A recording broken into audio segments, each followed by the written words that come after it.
with open hearts. Together we'll discover God's word and where it starts. Dive into the pages, lessons old and new. Every sip of wisdom. Welcome back to Two Faithful Brews and the Good News. I'm Paul Purifoy, and I'm here with Uncle Royce. And today we're sipping on some coffee, and we're slowing it all the way down. And we've been talking about this kind of the last probably 3 podcasts or so, but there's just been so much with it.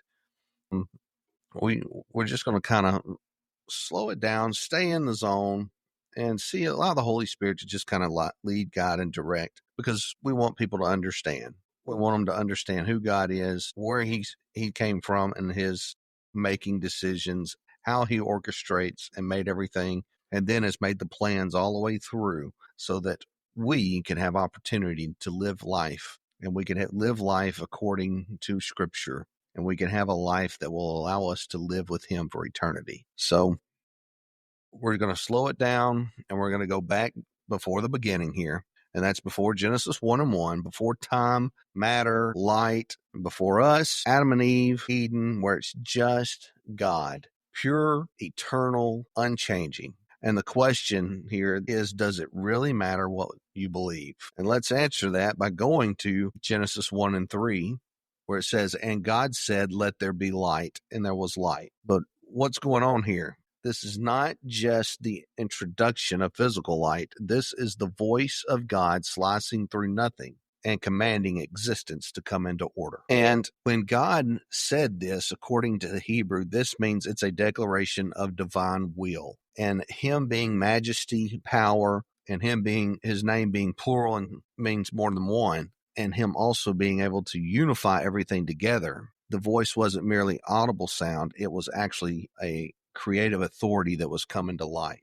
And God spoke, reality responds. And that's the way it is orchestrated. A creator speaks, what he is creating responds to the voice. And this is very critical for us to understand, because everything that is owes its being to the Word of God. And when we fast forward to John chapter 1, verses 1-3, we get the divine commentary here. Because in the beginning was the Word, and the Word was with God, and the Word was God. And through him, all things were made. And Jesus is the Word. And so when God says, let there be light, the word that goes out is Christ. And Paul has put it in 2 Corinthians chapter 4, verse 6, by confirming this, when it says, for God who said, let light shine out of darkness, made his light shine in our hearts to give us light of knowledge of God's glory in the face of Christ. So does it matter what you believe? Absolutely. It changes everything. If you believe creation came from random chance or eternal matter, then your origin's going to be meaningless. But if you believe morality evolved from a group behavior, then right and wrong is just a social contract. There's no meaning, no depth behind it. But if you believe that in the beginning God spoke, and every atom, every action, every piece is infused with purpose, with a divine order, with some divine truth, belief is not just a mental agreement. It's actually alignment. And that's where Hebrews chapter 11, verse 6 says, without faith, it is impossible to please God, because anyone who comes to him must believe that he exists and that he rewards those who earnestly seek him. And if belief didn't matter, then Jesus wouldn't have asked, who do you say I am? Your belief reveals your foundation. Okay. That's good. And those scriptures that you're bringing in, I think it is a place as we move into this and begin to talk about it and consider where we are, whether we're in church, whether we're not, whether we've read this word, whether we haven't. What you shared today is just a very small, basic part of what God is there. And we're looking at the character of God with this as we do it. And as we move into verse 3, we're moving into a place to where I am, as a Trinity, determined before time that this is what's going to be. So when it said, does it really matter what you believe? One of the things, Paul, I think we have to do, whether it's us or somebody that absolutely has no belief whatsoever in God, that has never read the Word. But the one thing that I would tell people just to look at themselves and say, what exactly do I believe? Is there any value in what I believe? Do I benefit from it? And why do I believe the way that I do? And we're moving into a place now to where I am when he decided the redemption plan. We haven't got into it. We will, and we'll go into it, and we'll do into it a piece at a time. But it's probably not going to happen today, because I want to read a little something here, and let us look at it here on what really does matter. Because over the years, from the time before we go into this place, man wasn't there. What we had was creation that was made before man, even the universe that was made. We've already gone over that, so we won't reintroduce that. But going back in that scripture, what we're looking at here on what we do or don't, we always have a foundation that we base what we believe on. There's something that's always moved us to a place where that sounds good, that's reasonable. So therefore, I'm going to receive that, and that's where I'm going to base my direction of thinking and my direction of thought. And we do that. But one of the things that I want to bring in here, and then I'm going to let you talk about this, is evolution. Because this is something that's been around for a long time, and we don't think much about it. But today, it's the very center of where a lot of people go when they begin to give consideration to God and whether he's not. So I wanted to ask something. We've seen the untold story of evolution. How evolution's supporting pillars, the fossil records, natural selection, and random mutations, fail to support the theory at all. So we're looking at the fact that we talk about science, we talk about climate, we talk about so many things that are there that we place our trust in, and other people have done this. I want to remind people the reason we've got this in evolution is because somebody went out there and dug it up and found it. Somebody went out there and put it together. But the next one is said, we've seen that evolution cannot explain many of the facts we see in the world around us. We've seen that the book of Genesis doesn't conflict with science, and that when we consider the evidence, it actually offers an explanation far more sound than the Darwinian theory. So what I'm saying is I'm kind of tossing a challenge out there and saying, before we just settle in one place, let's stop and say, what choices do we have? What do we have, and where are we going, and what foundation are we going to base that on? And I'm going to suggest that where we're going now in the book of Genesis, that is, if you've never read it and you say, I don't believe in God, I don't know about you, Paul, but if I'd never read this Bible, I wouldn't have any idea. None whatsoever of what's there. I wouldn't even have this to put up against evolution or Darwinianism or the theory of evolution and everything that's there and try to find an evidence, because I wouldn't know. Neither does the world today. I fear to say that there's many that's there. So my next question is, where do you go from here? The choice is yours as to how you view the evidence. Now, we're about to move into a place where the creation is going to begin. And when it happens, we're going to find that there's a lot of choices taking place. There's a lot of determinations coming in. There's many things that are happening really quick. And that's what I told as we opened up with Paul a while ago. I said, what we're going to do is what we're doing. We're going back before in the beginning. And then we're looking back to nothing. And that's where I want us to start with this today and get that in our minds. But we're quickly coming forward. We're not going to stay back there, because we've moved in the last couple of 3 weeks forward. And Moses, he began the book of Genesis with the simple words, in the beginning. Or put it another way, once upon a time. Think about that one. It's kind of like a fairy tale when you give it a thought like that.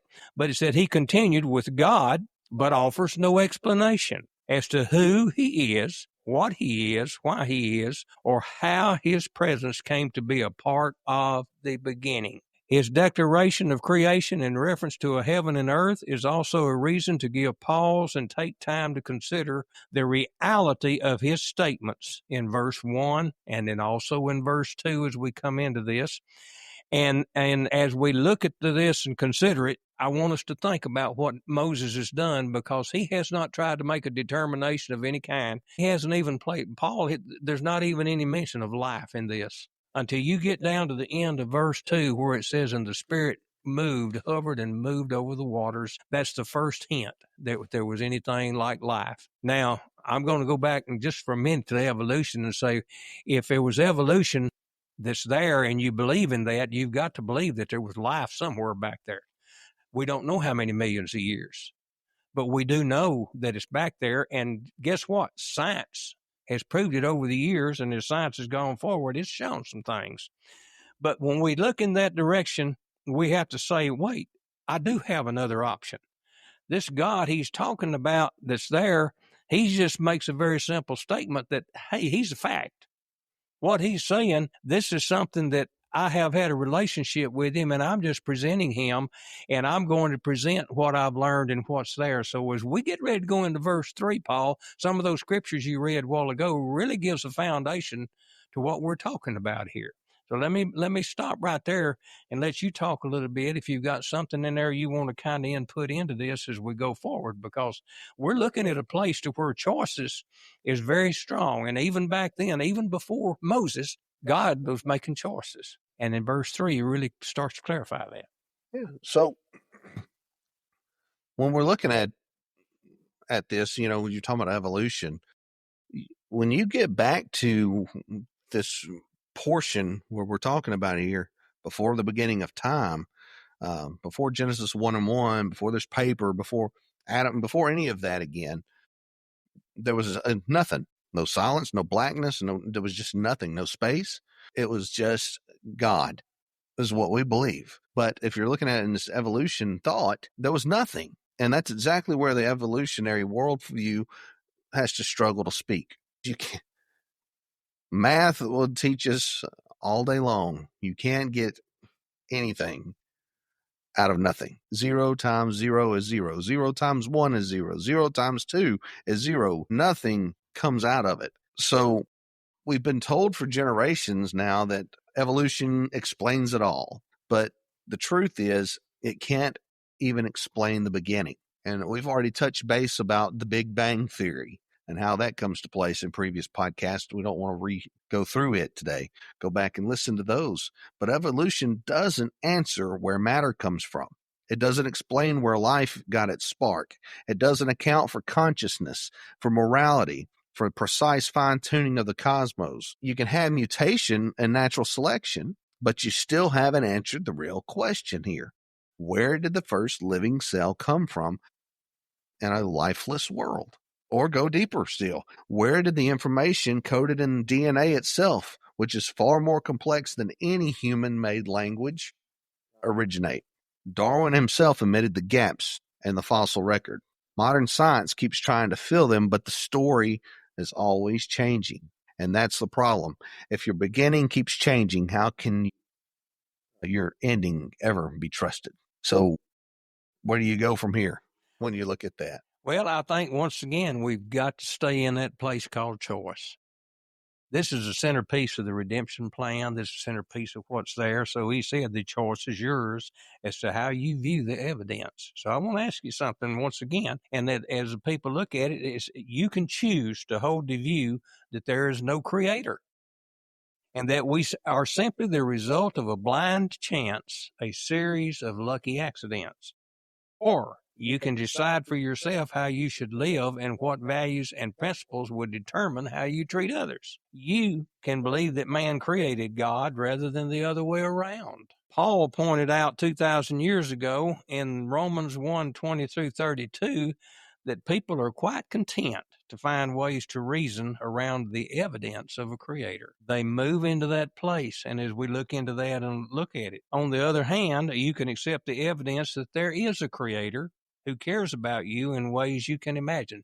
So once again, we get back to that choice and where we're at and what we're looking at here and what's going forward. The reason that I do this is I'm asking people to stop and study. It does not matter what you and I think, Paul. It matters what God thinks. Yeah. The value that you and I place will do it. It's what God does. Yeah, that's your choice. Do you cling to the system of an endless revision, something that's going to be of continual circular reasoning, or do you consider the possibility that the Bible, which has history, significance, there's ancient, consistent, preserved testimony that it has been telling truth from the start?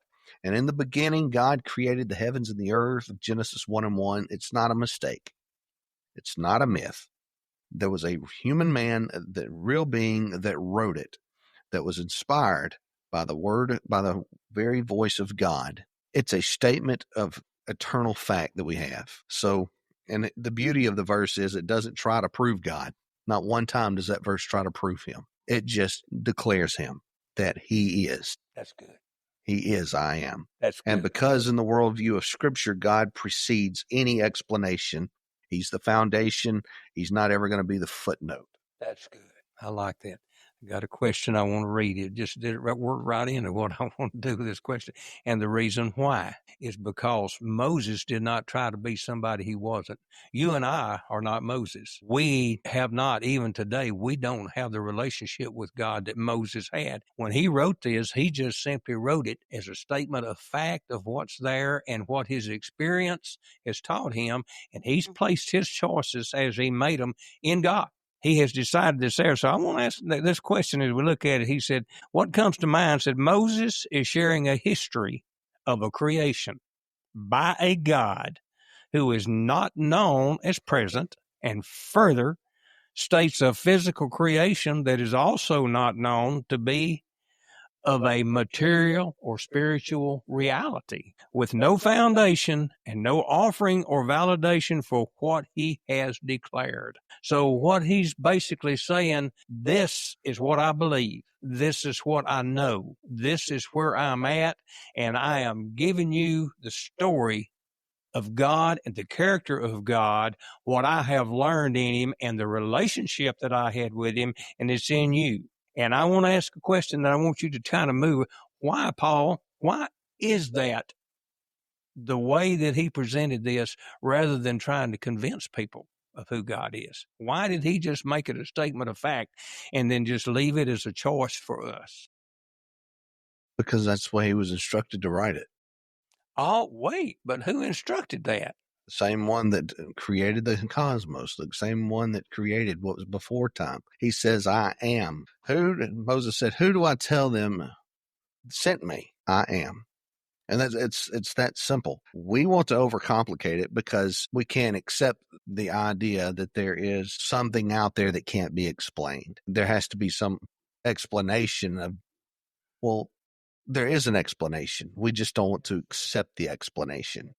And that's where we start running into problems and where people start to run into their differences because they want to overthink what is really there because they don't want to accept the fact that there is another world that's out there. They don't want to accept the fact that there is a spiritual world that we do come against. Scripture is very plain in it, brings it to light, talks about the angels, talks about demons, talks about some of the what people would consider taboo subjects. We don't talk about that. That's just not real. Witchcraft, that's not real. I've got news for you. Witchcraft is real. Absolutely. Atheism is real. Satanist is real. All of these things are real. They all play into the spiritual world at some point. The question you need to ask yourself is, who am I playing with? Who am I inviting to be on my team? At some point, we all die. If you want to believe you just go back to the dirt of the ground, you have no soul, no life, nothing else afterwards, then so be it. But you need to ask a question. How do I want to live my life accordingly? Do I want to live as a good person or a bad? Everybody wants to leave a legacy. What legacy do we want to live? And Paul, we're in a place today in this world, and why this is important. Everything has a beginning. Everything has an ending. Our life begins, our life ends. No matter who we are or what's there, we're born into a world, and we're living in a world of truth. We're living in a world of fact. And while we're in that process, everything between the beginning and the ending, the start and finish of our lives, everything that comes in between those, the choices we make, who we choose to place our faith in, what we choose to place our faith in, that is going to determine what's in that span of time between the start of our lives and the end of it. We're starting when we're born in this world in a place we have a relationship, whether we know it or not. And I'm going to say this for the people that don't believe in God, you have a relationship with God. God has a relationship with you, like the same thing he did with Moses and others, because in the beginning was God. But now we also have a choice. We think about this today. When we look and you get over and you start reading that in Romans, you're going to find a little bit to think on there, because it talks about this creation. But in the front of it, I want to read this little part of this and let you think on this, because it's not just evolution. It's not just what I want to believe and accept in my heart and my mind. I don't reason this out in my mind and determine it. I look and I see there is a physical presence in this universe, in this world, in our lives. When we walk out the door and we look up at heaven at night, if we're up on the mountaintop or we're out where we don't have the smog today in the cities to where you can't see a lot of it. But I want to read this. It said, before time was time, the great I Am existed in timeless wonder and immanence, and established the blueprint for a creation of perfection and radiant life, reflecting the beauty of the universe, magnificently crowned with a world of absolutes, structured and secured on the character of himself. Now, I say that to you because I wonder sometimes when we get caught up, we tend to find something that we're comfortable with, and we don't try to spread out, and we don't try to stretch ourselves and look at the possibility that we might need to change where we're at, what we're doing, and the choices that we make and what we're basing those choices on. So when we look at that and we see it, we're seeing a place, and we're seeing a situation that no matter what, there was in a space that is void, there was vacuum, there a time continuum, there seems to be an unexplained reason left for reflection and determination to happen. Why would that be? And knowing that that's there, and we begin to read that and look at it and let it sit into our hearts and our minds, we start to look and say, wait, he's talking about something. This is talking about something that's beyond what I have an understanding for. It's beyond where I have tried to find the truth. And truth is something we have to look for, Paul. We don't just accidentally automatically fall into truth. Moses, when he did this, Moses is able to do this for the simple fact that he lived it and experienced it in God. You said it a while ago yourself when he asked him, who am I going to tell the people sent me when I go to them and tell them? And he said, you tell them. I am that I am. I am sent you. And you let them know that not only am I, but I am in everything. It's all in all. That word that you were talking about. And this is what Moses did. He did this complete. Over in Exodus, he'll give a deeper tale. But where we're at right now, when we get ready for verse 3, I want us to think about something. I want us to move into this a little deeper, because what we're about to do with verse 3 and move into this is Moses is stepping into a place to where he's saying, I am determined where we're at now. We're looking at a redemption plan. We're looking at a place that God has determined before anything else was done. And he has set in order what his desire is. At some point in time, we can probably read some more of this and get it placed in. But in the process of what we're looking at here and moving into that third chapter and moving into creation, I want people to stop and think, when you read this book and you read this Bible, you're going to find when he starts out and he begins with light in this, and we read it, and we're going to, because we're going to talk about it, there was a vacuum. There was nothing. God was outside of all this. There existed the impossible, a living God of perfection and character. He was completely and totally outside of everything that man can possibly dream of. We hear people talk about thinking outside the box. Well, I Am was outside the box. He was there. He had a fullness of everything. He had the ability for everything. And yet here he is. And the determination starting with 3 is a plan that God set, and he did it for man. For you and me, this is what we're looking at. This is why it becomes so important for us to understand in that life we're living from the time we're born to the time we die, because what's in there will determine where we spend eternity. We think of eternity that once Christ come and we got a calendar and now we've got 24-hour days and weeks and years and what's there, we actually are in that place. But when eternity comes, we're going to revert back into a place to where time is timeless. Nothing is still nothing, and yet there it is. Where was no material thing, there was nothing created, yet there it is. And that's where we are today. And for you and I, when we were born, we were nothing before we were born. Right. We had nothing. We left it. We come into the world with nothing. And if we go out of this world, we're going out with nothing in this world. But what we put in the middle and what we plant, those seeds that we plant in the middle, that is our life. That is where the redemption plan is. And that's where God is. And that's where we must be. He said, I am the way, the truth, and the life. No man comes unto the Father except by me. And there was nothing made that was made except by me. So when we look at this, Paul, we're moving into a place, and we're looking, starting in this third verse, when God begins to speak, I want to remind us, he's not just speaking, but as he speaks, you're going to find that spoken word creates. When he says, let there be, we're going to find that there's a creation takes place, but that spoken word is the word of God. And that action and that takes place, like in the second verse, is the Spirit. So we have a Trinity working here from the time we start with this third verse. This is where we're at. So as we move into that, I'll let you kind of take that as we move into where we are, because we're about to see a miracle take place. We're about to see some things happen that just boggles the mind of man, and yet God said it's a simple thing for me.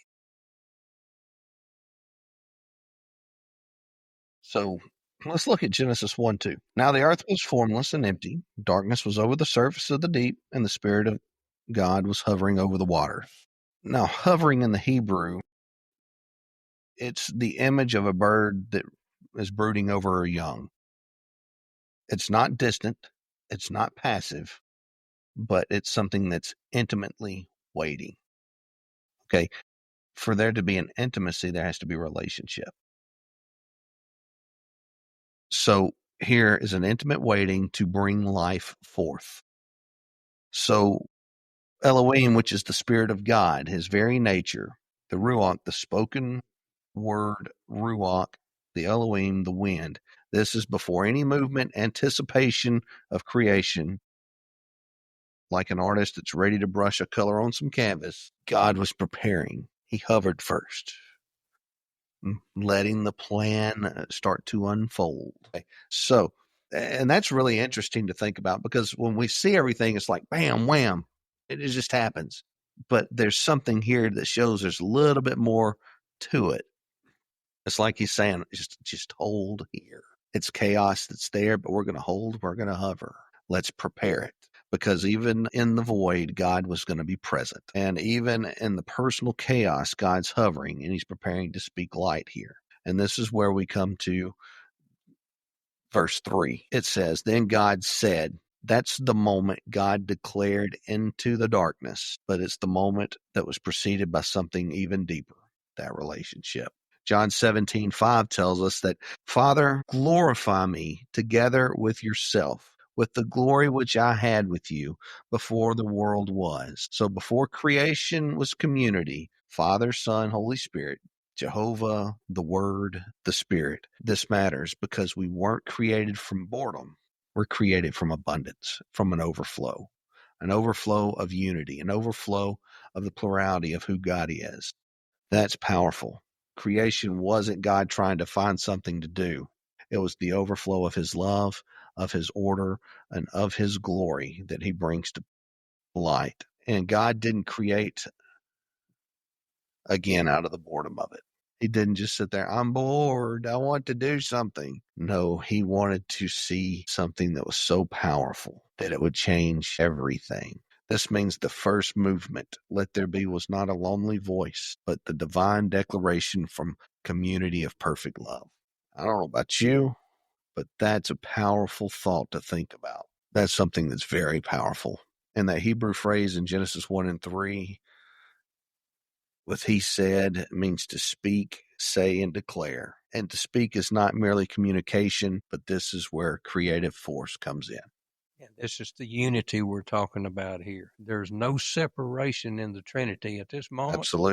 They're all three. And the thing that I do want to bring in here before you go any further with this is that in that unity and the separation that's taken away here, oftentimes we use the Trinity through the Bible, but if we're not careful, we'll use one part here, and one part here. God is in unity. Everything that he does, they are equal in one, are one, they're absolute in one. And what happens is instantaneous. There is no, I'm going to do this, now I'll wait for you to do this, and then I'll wait for you to do this, then we'll come back and do the second. No, when it's spoken, it's done, because they all three act. At that point in time, it's instantaneous. And this, when we talk about creation, we're talking about a God that's not limited in having to depend on a time frame. It's instant, it's quick, and it's done. And even right here, this is before time is still not there. We don't have time yet. We had complete darkness in what was there, but that Trinity was in it in verse 2. Coming into verse 3, when he began to move and I am began to speak and said, God said, he's bringing that in. And when he does, it's instantaneous. And we're seeing creation move from a place of this is God's will, this is what he ordained, and this is what it's going to be, in a place to where now you are beginning to see the material movement and the physical evidence of who and what God is capable of. And that's, to me, that's powerful. Absolutely. I know you and I don't get on the same page when it comes to the Hebrew or the language, the way things are written. That's okay. You got that depth in that. But, it takes a little time to it. But when you go read it, the lettering and what they mean and how they symbolize and things, it's like with this in its writing, the Aleph, it symbolizes oneness of divine authority. The Meme often symbolizes the womb of water. And then you have a source of life there. And then you have the Resh, which represents a head or a beginning. So it's very writings. The Hebrew structure that's there itself shows that divine speech is life-giving and it's authoritative. And God's declaration isn't casual, it's causal. So it's so powerful to see. And of course, the Hebrew word for light doesn't refer to a sun, or it's not referring to stars that we have here. It's referring to a pre-existing light and spiritual illumination. So again, something beyond the physical, a spiritual aspect. And this is where that word will symbolize Jesus. And this is where he's called the light of the world. And this is why, once again, that's John the unity. is so important. Yeah, that's the unity of that physical that's in there, in that light. Because where that light, when it comes in, darkness is going. It doesn't matter. When light steps in, darkness loses its power. Darkness loses its authority, just like in verse 2, it was total darkness. But when that light came and it was there, what you see in that light is not just the light itself, but you're seeing the character and presence of God being manifested in a way that we look at from a point of glory. Yeah, you're seeing there's a holiness, that's right? now come to life. You can't touch it, you can't see it like the Spirit, but that presence is immense. What is in there is something that once you see it, it doesn't matter. It stays with you. This is like Moses. That's the reason he can write like he's writing, because he never lost that presence. He kept that relationship with God, even as God has that relationship between the Father, the Son, and the Spirit. Yeah. So, you end up with that John chapter 8, verse 12, the light of the world. John 1 and 4, light of men. Jesus is this light that's being talked. So it's the light God declared. It was unveiling of his own essence, of who he is. It's come out of him. It is now the voice, the word that he spoke. Now God himself has brought that light to one other quick thing there. We're also seeing with that light, we're not seeing that it's just there and it's a small flashlight. We're seeing expansion. We are seeing this light begin to move. What you're seeing once again there is life.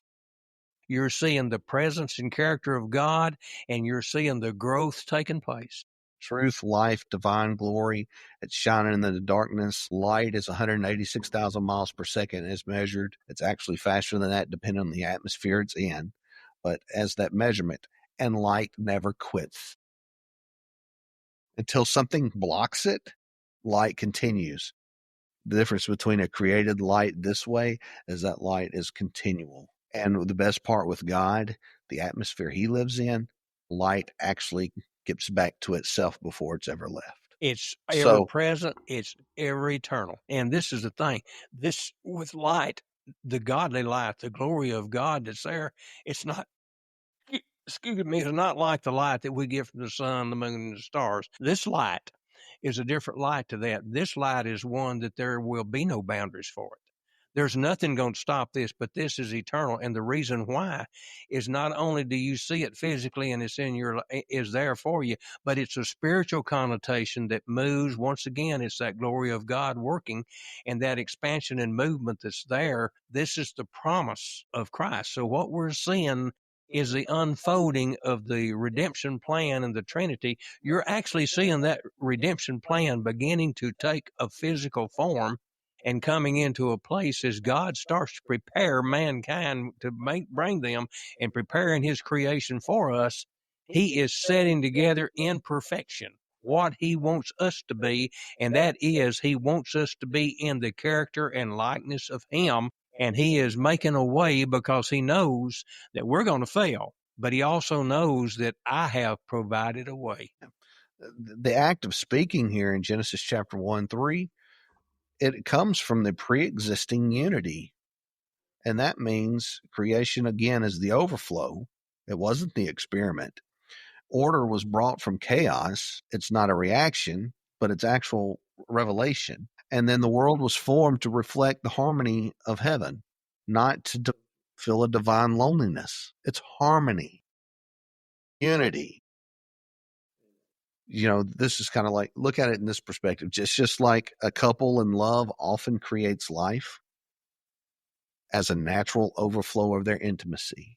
God, in perfect triune unity, brought forth life as a gift of love, not a grasp for fulfillment. Absolutely. And I don't know if you got down there yet, but when we get into that fourth verse, it's going to be a little bit deeper. God has an opinion about what he's doing. Yeah, no, I hadn't got to the fourth verse, but you know, I did want to mention of why this really matters spiritually here. This is foundational truth that anchors our identity. And this is part of that choice we were talking about a while ago. Do we want to choose this That's right. direction or do we want to choose that direction? And when we get into a place, we haven't got into Satan, but Satan he is the master of deception and he is the ruler of this world. So if we're in it, we're in Satan's world. And God, what God is doing, he said, guess what? I'm going to create that world that I'm going to let Satan into, and I'm going to do it for the purpose of showing Satan that he can't have you unless you choose to go with him. That, once again, that choice comes in. We are created in the image of communion. Genesis 1:26, let us make man in our image. We're not random. We are created relationally. We're created that way by design, and we're called to participate in fellowship. And when our fellowship is not just with one another, our fellowship is supposed to be with the Father, with us, and with the Son, and with the Spirit. We're supposed to have that kind of a fellowship because we are supposed to echo that same eternal love that God himself has. So that is something that is very unique in the way it is, because how often do we think of something like that? Many people today are content with their own moral relativism or with their own spiritual vagueness. Some say sin is man-made construct. Morality is only cultural, and the Bible is outdated. You ever heard that one? Oh, yeah. Yeah, many times. So let's reason it for a sec. If sin is a hoax, why does the conscience of a person cry out? Why does our consciousness? If morality is man-made, why does injustice feel so wrong? And if the Bible's so outdated, why does it still see transformation in people's lives? Why do we see addicts change, prisoners reformed, when they read the Bible and get saved? Why do we see prideful preachers alike change when they're humbled by of God? The real reason it matters is what you believe about the beginning determines how you live in the now and what you expect to come in the future and at the end. That, my friend, is revelation. Light reveals. When God said, "Let there be," it exposes the darkness. Light doesn't divide. It allows you to see the divide. It doesn't change what is there. It defines what is there. And what does it do with truth and how we view truth? When we're standing in this place and that revelation and that light uncovers and lays bare the truth and facts of what was there, how is truth affected in our hearts and lives? What does it do for us as individuals? This light reveals truth. It shows what it is. Once again, it gives us choice. Let's see, what what is it? Psalms 119. I think, I don't remember the verse, 100 something, 105 maybe, 103. Anyway, it says, "Your word is a lamp unto my feet, a light into my path." It dispels lies. It uncovers the deception. It draws us to God. John chapter 3, verse 21, it says, "Whoever lives by truth comes into light." Belief matters because light matters. And light begins when the word is spoken. Truth is absolute, and truth is, once again, the character of God, and that is part of what he wants to share. The thing about choice with us is the fact that God understood something, and I think the world needs to understand something. I think sometimes that because of the condition that the world is in today, and we look at it, and we see it, we think, well, this is not something God is. This is not something. His word doesn't say that this is what he does, but yet it's there and he's doing nothing about it. He's allowing it. And they say, but if it's God's will, it has to be, because his will is going to be worked regardless. And they never stop to think that God's will, they look at it from one perspective, that this is what God determines, this is what I'm going to do and want to do. But no, it's kind of like Pharaoh when it said, God said, "I will harden his heart." And you think about that for a minute, and that's kind of the way we tend to view what's with God and what's there. And we look at it from that perspective with the truth, and we don't understand. God said, "I can do anything I want to do. I can change the heart of Pharaoh. I can make him do whatever I want him to do. I can do that." But he said, if I'm going to be a fair judge, people say, well, God would never allow these things. If I'm going to judge fairly, he said, I'm not going to determine your judgment. I will let you make the choices, and that will determine your judgment. What's in between in our lives from start to finish, that is what's there. And those choices we make, they determine what God will do and how he will value what's in our lives and what we do. And looking at those things that are there, that can make us or break us when it comes to our relationship with God. But God said, my judgment is just. And he says, I will let you tell me what it is your heart is telling you, what your heart is, because his judgment does not come from our actions. It comes from what we choose and how we desire it and what's in our heart. It said, from the abundance of the heart is what's there. And that's what we look at. So when we're looking here, we're seeing the beginnings of what God is set up for man. But when people say, well, God would never allow this if he's going to do it, just like over with Israel and what happened with them, just like in Gaza, just like in Ukraine, just like in America today and everything that's taken place, God would never allow this. Well, did you ever stop to consider it's not what God has allowed, but it's what mankind has chosen? We have set this value of our lives and our character within this world, and we have set it on the things of this world. We have allowed ourselves to be drawn into Satan's world, and we were told to come out of it and be separate. So when we're quick to blame God and say, well, where is God? Why has he done this? Well, God has backed up and said, this is the choices you make. And folks, we're looking at going on towards 7,000 years of what man has chosen and what we brought into our society and culture. And for those that says that man determines right and wrong or good and evil, no. Man did not. That was determined before man was ever placed in the Garden of Eden. It goes all the way back to before creation. That was there. Oh, you mentioned it a while ago about that heart condition and why that's in us, why we have these feelings and why our conscience is in the world. It's seared, but in God, when it's there and the Spirit moves, it's in that. So when we want to blame God for what's wrong in this world, you might want to back up and take a look and kind of bring the world down to our own lives, to where we are as individuals. What are we allowing into our lives, and how is it affecting who we are, where we are, and what we allow to be a part of what's taking place in our lives? Because once again, that's that life we're living. And when that judgment comes, God is going to judge us based on what we have done. He said, you need to lay up stores in heaven, because this is what you need to do in me. He said, I have called you to come out from among the world and be separate. So when we're here and we see what's happening now in this world in nearly 7,000 years, what we're living is what we've placed in society and culture. It's not what society and culture is placed in us. It's what we've placed in it. And now Satan owns it.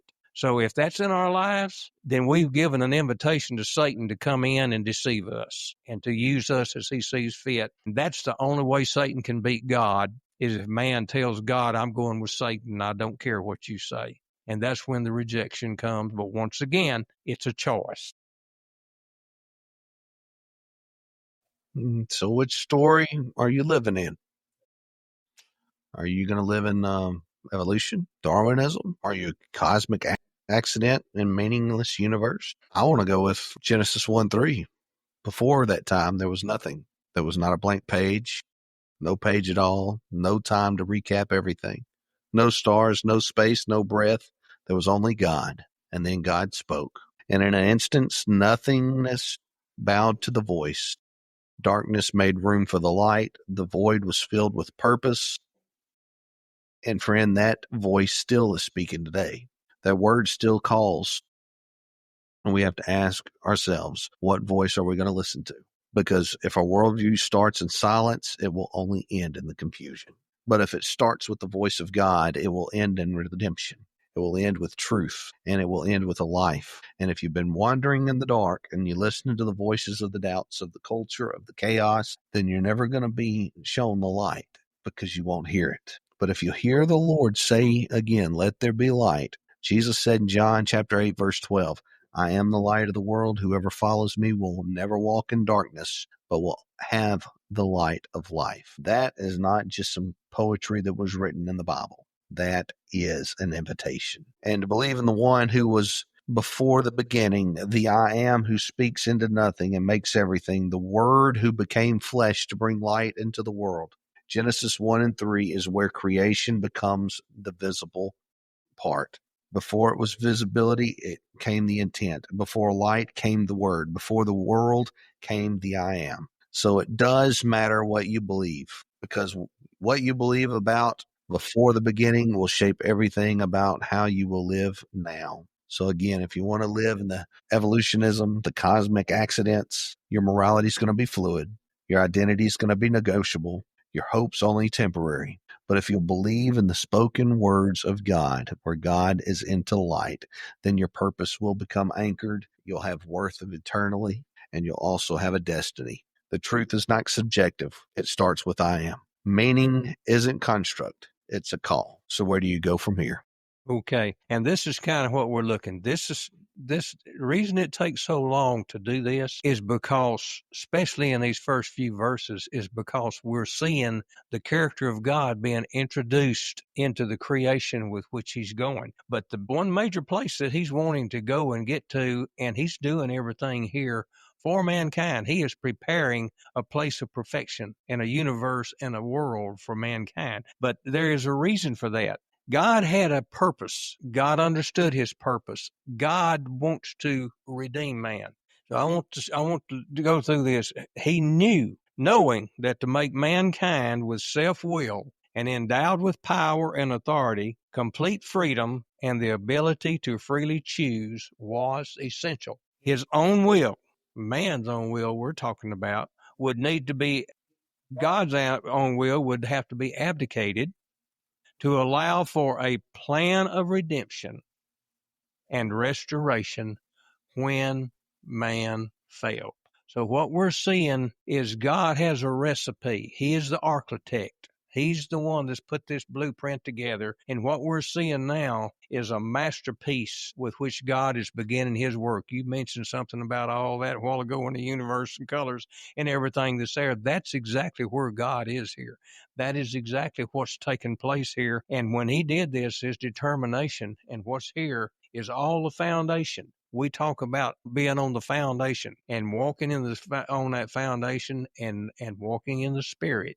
And this is kind of what we're talking about when we use that. But man, if you don't know the Bible, we don't understand that because we don't know that that's part of the character of God. We don't know that that's what God has determined for us, but it is. And there's a challenge in that because God knew that in order for man to be able to decide for themselves that they wanted a relationship with him, he had to give them the means by which they could choose to accept or reject him. And that's exactly what's happening in the world today, Paul, whether we think about it or not. That's what the world has done. Now, by and large, there's multiple millions, even billions of people that have come to light and accepted Christ. They understand Christianity and they received it. But on a percentage basis over the years, that percentage is rather small in comparison to what the population of the world is now and has been coming into this. So Jesus said, narrow is the way. Straight is the gate and narrow is the way to enter into him. But the way to hell is a floodgate wide open, and you got one little space that you can choose, or you can walk in the rest. And you either choose that one little space, or your choice is in the rest. And this is the life we're talking about here. This is what God's saying. This is where he's going. And the reason we're doing what we're doing now is trying to share and get people to think about God, not as a figment of imagination or as a mystery or something that's there, but to think about God and the fact that he is all in all. He is everything. And without him, there is nothing. And that's kind of what we're trying to do. And so we're wanting people to think, don't take our word for what's here and what we're saying. Read this book, study this book, ask questions, go find somebody that's an authority on this, find out, but remembering that it all is in Jesus Christ and what he did at Calvary. And so with that being said, I'm going to kind of back away from my part here a little bit, and let's see where you're going to go with this. So to close this episode, I just want to say, where do you go from here? This is going to sound contradictory to some people, but you go forward by going back. You got to go back to the truth that God was before all. And when he speaks, light comes. So today, let the light come into your heart. Let truth replace the confusion that may be there. And let the word do what it always does and has always done. Let there be light. All the best, and God bless.